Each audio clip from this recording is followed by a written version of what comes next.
Title. Commander Mike Collins, Vehicular Crimes Division. And normal spelling on that? Yes, ma'am. Perfect. So tell us what happened and what y'all are doing now.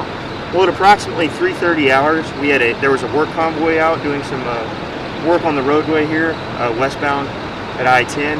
At that time, we had an unknown vehicle strike the work convoy. That vehicle left the scene without providing information, so we weren't able to get any information on that particular car. At that time, we had a deputy and an assessor come out to assess the damage. And as they were out assessing the damage, another unknown vehicle struck the deputy and the assessor and also left the location. So we don't have a description on that vehicle at this time either. At that time, our HFD engine 78 checked by the scene to help block off the freeway.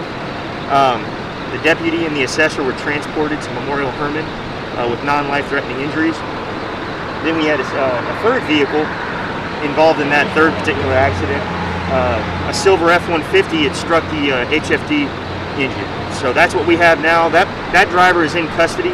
He's currently being treated at a local hospital and also being assessed for possible intoxication. Wow. But at this point, only 2 people hurt and nobody dead in this whole thing. My understanding, there's 3 people hurt. There's a deputy and an assessor, and then the individual that was driving this silver F-150. Got it. But you are right now searching for one person. There's actually two suspects outstanding that didn't stop and render aid in the first 2 crashes. So we have 2 individuals we're searching for this time. So what would you tell people who are watching right now when it comes to this? I mean, I assume avoid this if at all possible. Yes, for the next hour and a half, 2 hours, please try to stay out of the area of I-10 and Highway 6. I know that poses some inconvenience for people, but try to find an alternate route. Sure, and if you could tell me a little bit about, I know we had talked to y'all earlier about the fire trucks being there, with no firefighters in there in order just to block traffic. Correct. You said that was relatively new, that became very common.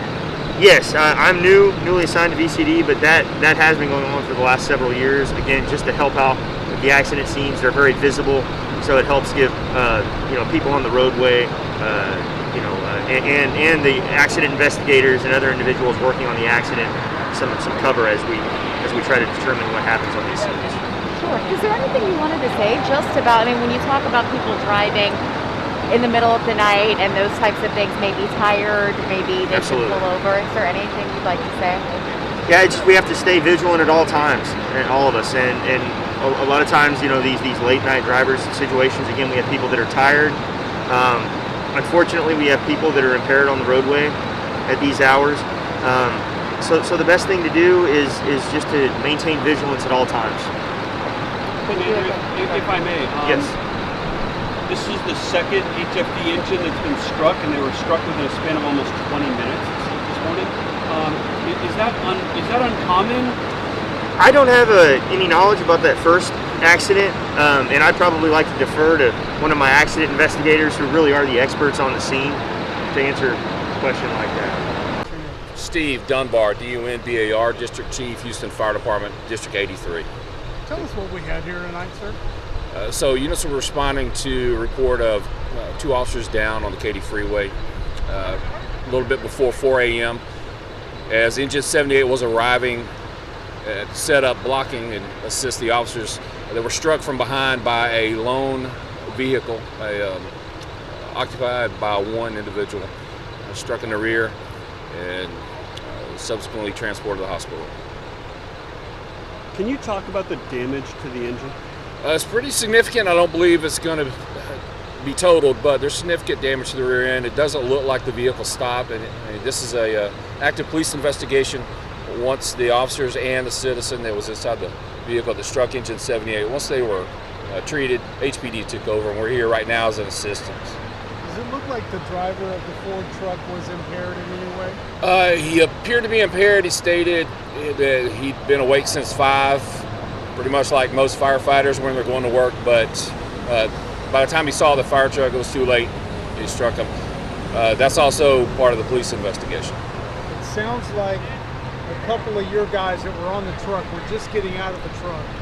They had just gotten out, and the EO was going to get the cones, and engine 78 was struck right next to him.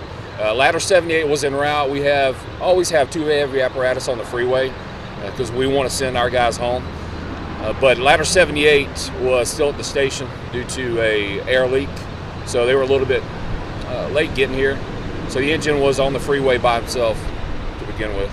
Talk about the injuries to the two deputies we talked about earlier. Well, I got here and the first deputy was being transported. It appeared to be non-life threatening. They're being assessed in Katy, and looks like they're going to be okay. And so, just to confirm, both of them are extra job officers or deputies. Correct. Neither one was a TxDOT road crew or employee. No, they were just part of the construction escort, and they were about to shut it down, and the vehicle came through. We want to understand, clipped them and kept going. HPD, Harris County Sheriff's Department's looking for the vehicle right now. But again, that's going to be part of the police investigation. Right now, we're just glad none of our firefighters got hurt. The program we have about blocking apparatus on the freeway, we're really happy for it. The downside of having an apparatus take the brunt of it is another apparatus out of service, and we already have a lot of reserves on the road, so it's just another one to be worked on at the shop. In your decades of service, have you ever encountered a time where you've had two engines struck on freeways in a span of maybe 20 minutes? I've got 27 years. Can't recall anything specific, but the reports come out every morning, the fire activity reports, and there are maybe once a week a vehicle struck by a citizen from not paying attention or some type of accident that causes damage to our apparatus. But I wasn't aware of the one on the North Freeway until y'all got here and let us know.